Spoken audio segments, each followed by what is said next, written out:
দর্শক, মনে হচ্ছে না কোনো প্রত্নতত্ত্ব জাদুঘরে ঢুকে পড়েছেন? তবে সেটি যদি মনেও হয়, খুব একটা ভুল হবে না, কারণ এখানে রয়েছে হয়তো আমার আপনার জন্মেরও কয়েকশো থেকে কয়েক হাজার বছরের পুরনো জিনিসপত্র, যা হয়তো সচরাচর এভাবে দেখা যায় না। প্রশ্ন জাগতে পারে, ব্যক্তিগত পরিসরে এসব কিভাবে এলো? সেটি জানতে চোখ রাখতে হবে এই ভিডিওতে।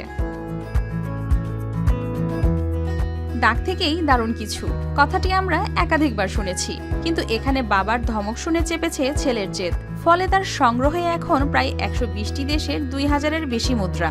শুধু তাই নয়, এর সূত্র ধরেই গবেষকরা খুঁজে পেয়েছেন প্রায় 2500 বছর আগের ওই এলাকার ইতিহাসের নতুন ইঙ্গিত।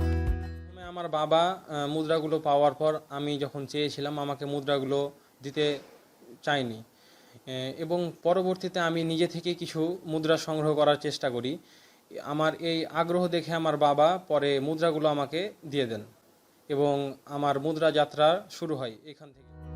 কালার এক্সপার্ট ডার্ক স্যাপ এবং মাইল্ড অন হ্যান্ডস টেকনোলজি সমৃদ্ধ অরিক্স অ্যাডভান্স ডিটারজেন্ট পাউডার, আপনার লন্ড্রি এক্সপার্ট।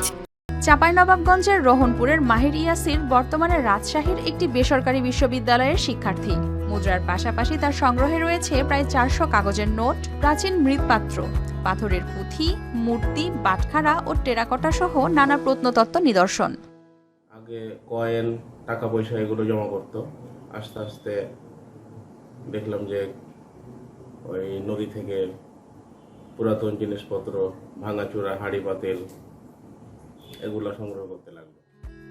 এসবের খোঁজে দেশের প্রতিটি জেলায় ঘুরেছেন মাহির। শুরুতে বিদেশে থাকা স্বজন ও পরে অন্যান্য সংগ্রাহকদের সাথে বিনিময় করে বাড়িয়েছেন সংগ্রহ।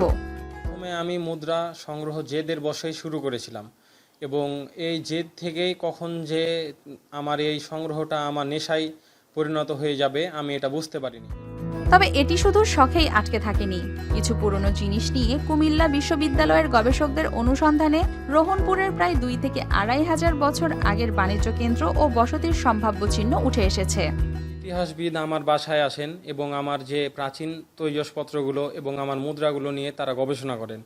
এই গবেষণার ফলে তরুণ প্রজন্ম এবং আমাদের দেশবাসী সকলেই সামনে আমাদের ঐতিহ্য ও ইতিহাস সম্পর্কে অনেক কিছু জানতে পারে।